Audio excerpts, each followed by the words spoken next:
is taking on the FBS guys. Beckert wasn't expecting the snap. He's able to handle it, hit as he lets it go, and it's picked off. And it's returned to the end zone by MJ Stumpf.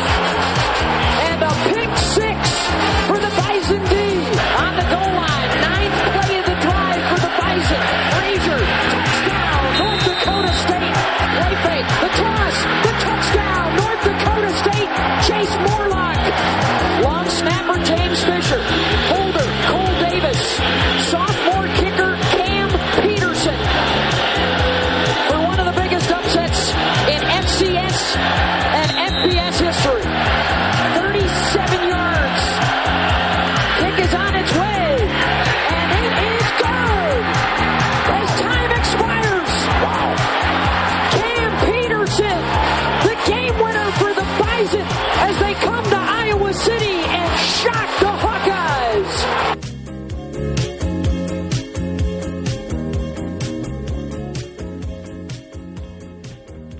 Welcome back to another episode of the CS Podcast presented by the NUC NFL Draft Bible. I am your host, Christian Shanafel, and ladies and gentlemen, 3 weeks into the college football season, the hashtag FCS over FBS has become a trend, and it still lives on as the North Dakota State Bison win on the road to Iowa City, Iowa, to take on the Hawkeyes of the Big Ten of the FBS, a team that last year was ranked number 5 in the nation. And as you heard in the opening, play-by-play courtesy of ESPN broadcast, Cam Peterson drilled a 37-yard field goal for the 23-21 Bison victory.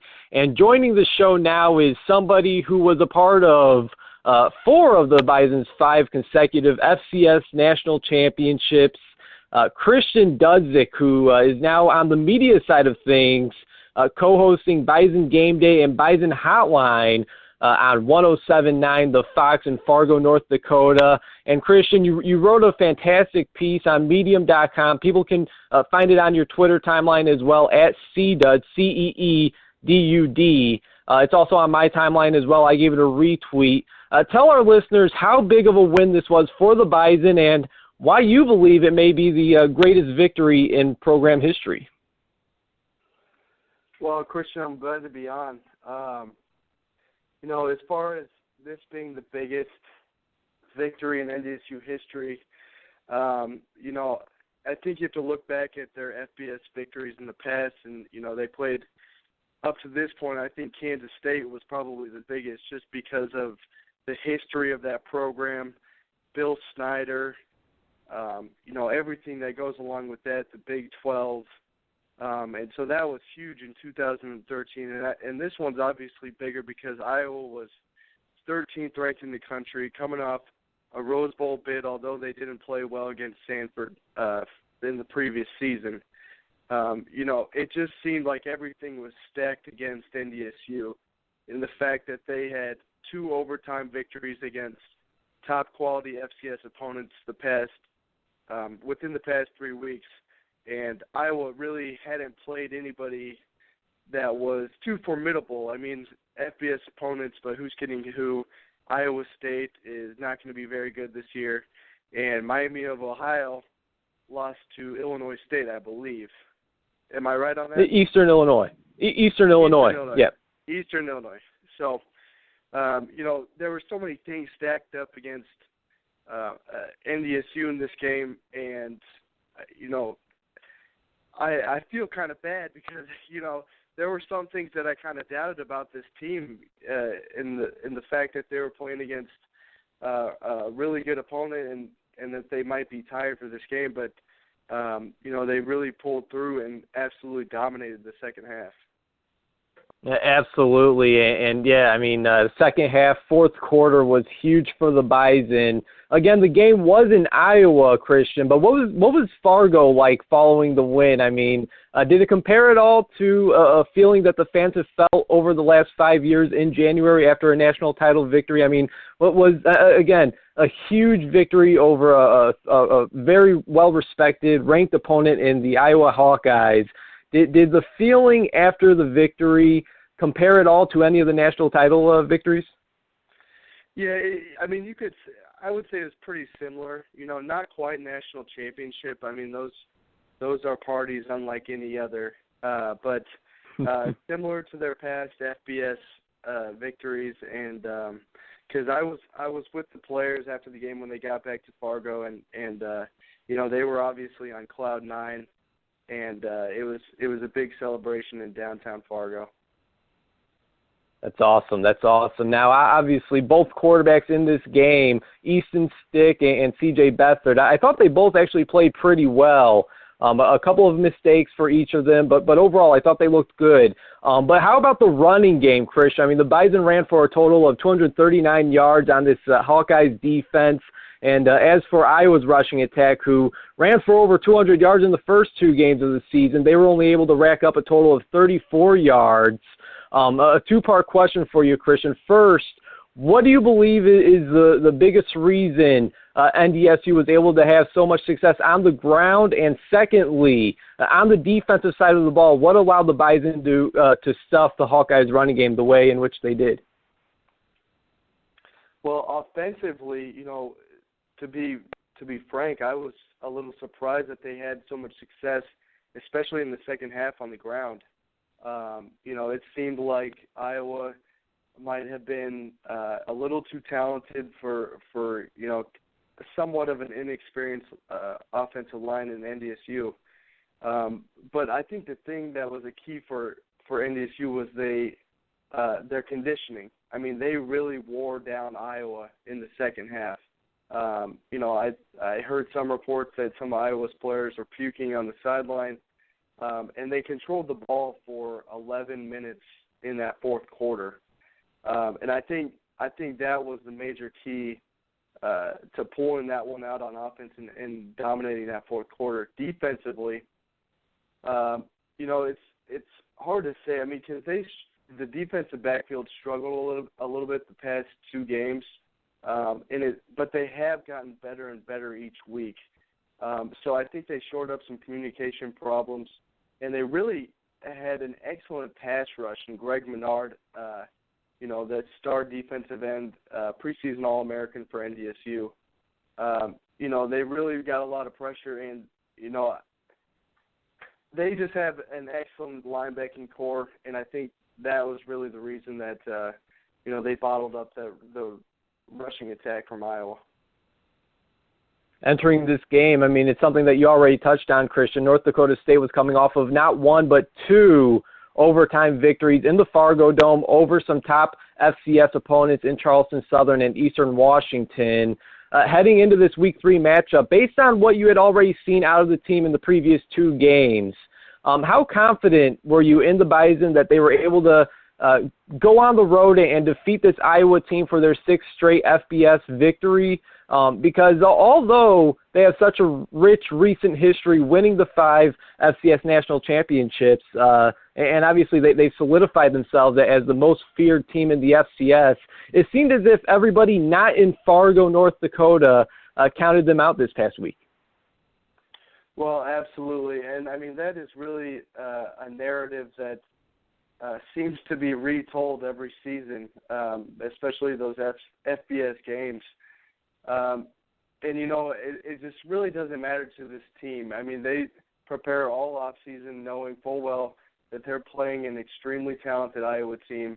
I think, are we week 3 or 4? It's their third. It was their third, NDSU's third game. But, it's all in the preparation for this team. And the fans, even though they've seen it before, there's still some doubts that, maybe it's just not going to happen this year. And I'll be honest, I had my concerns as well, based on the previous two games and the way that the defense struggled, but they really stepped up to the plate this game and surprised me a little bit in the way that they handled Iowa offensively and defensively. Again, we have the former North Dakota State safety, 4-time national champ, now doing some radio for 107.9 The Fox in Fargo, North Dakota. He's Christian Dudzik, joining me here on the CS Podcast, presented by NFLDraftBible.com. I'm your host, Christian Shanafel, and somebody that you gave a lot of credit to in your article that we touched on earlier, Christian, was head coach Craig Bull, who was your head coach when you first arrived in North Dakota State a handful of years ago. He instilled this championship mentality there at NDSU, you said, and there's also somebody that many people may not know too much about that also has a significant impact on this team, and that's the strength and conditioning coach, Jim Kramer.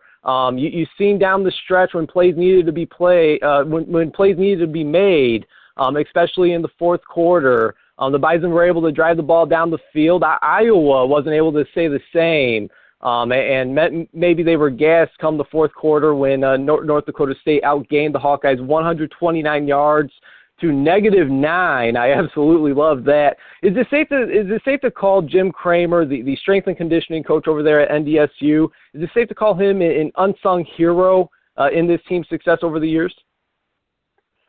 You know, I think you could say that, and I think you could say that about a lot of strength and conditioning coaches across the nation.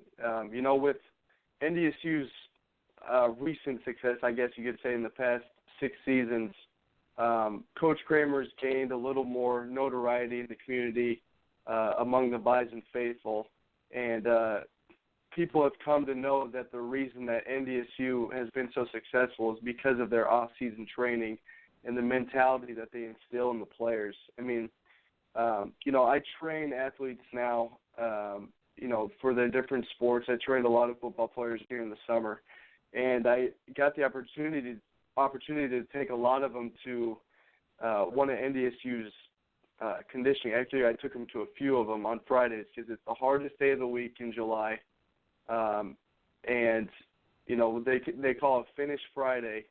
And it is absolutely, as Coach Bull used to say, it will bare your soul naked, those conditioning days on Fridays in July. And so I got to take those guys and let them watch exactly how those guys work. And it's the same exact thing that I was doing when I first arrived there in May of 2010.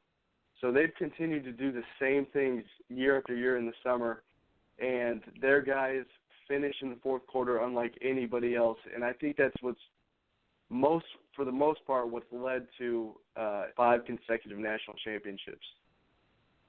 Yeah, as they say, if it ain't broke, don't fix it.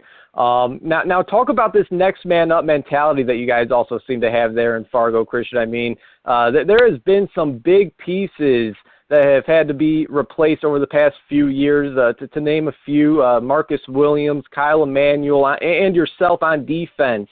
And then Brock Jensen, Carson Wentz, Joe Haig, Billy Turner, Zach Raw. I mean, the list goes on and on. And, of course, that's for the offensive side of the ball. A handful of these guys are now playing on Sundays in the NFL. How are these coaches able to turn so many guys who come in as freshmen, overlooked by most, if not all, FBS programs, and turn them into elite talent in the FCS and help them ultimately possibly get a look in the NFL? Well, I'll tell you what, the guys that have the most success at NDSU are the guys that are sponges. You know, guys like Nick DeLuca, the string of quarterbacks that we now have, you know, any of the offensive linemen, Billy Turner, those guys have an ability to take in information better than anybody else and learn the playbook. And then besides that, they're looking at the guys that came ahead of them, you know, the seniors on the team when they're freshmen, and seeing how they work and then adopting that process for themselves and developing themselves in that way. And so that's how they continue to have success, that they have great leaders at the top that the freshmen and sophomores can see how they work and how they prepare for games. And then those players do the exact same things as those guys, and it just continues year after year as more recruiting classes come in. And obviously over the past handful of years, I mean, NDSU is one of the top FCS programs that are just flushing out talent to the professional leagues. And obviously the Bison, they're off this week, Christian, but on October 1st, they'll be back at the Fargo Dome hosting the Illinois State Redbirds. for their homecoming game. It'll be the first time these two teams meet since that last-minute 29-27 victory in the 2014-15 FCS National Championship game, which, of course, you were a part of. I was actually at the Illinois State game this past weekend in which they suffered their first loss of the season to Eastern Illinois. Do you have any early impressions on this game, or is there anything that you'd like to see NDSU improve on as they move on from their sixth straight FBS victory? Well, one thing that I'm interested to see as far as Illinois State is how their offense is this year. It seems like they're now putting up very big numbers, especially on the scoreboard. So I'll be interested because, in the past, Illinois State's had very good offense and a lot of talent. Mm-hmm. Trey Roberson, all those guys that I played against in the 2014 National Championship. But so I'll be interested to see that from Illinois State. And then, I know this week at every position they're going to be improving, and there's going to be some things that stick out on film more than others. I think at every position.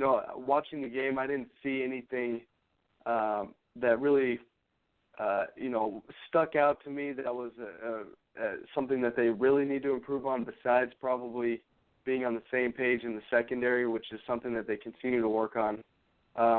But, yeah, I would say probably just the defensive backfield. They got to continue to develop those players, and it's going to take some time, and it'll happen over the season. Well, I'm certainly hoping for a great game. Maybe it'll be like the last time these two teams met. But I'll say this: I mean, Illinois State, they're going to have to come out much more prepared, and they'll have to make a lot more plays this week if they want to stay in this game against the Bison on October 1st. Christian, it's been a great time talking some North Dakota State Bison. It has to be a great time to be a Bison fan.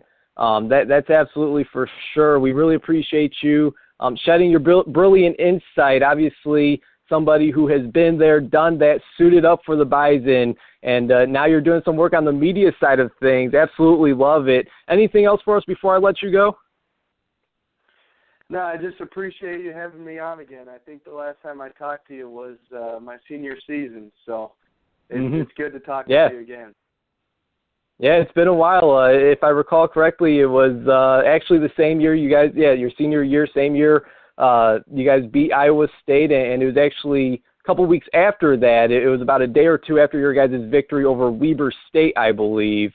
But definitely great to talk to you again. We're going to have to do this again down the road, maybe leading up to the FCS playoffs, because if there's one thing for sure, North Dakota State will be there, and it will likely be in contention for a sixth straight FCS National Championship game appearance and possibly victory. Christian, really appreciate it, man. Take care. Thanks, Christian.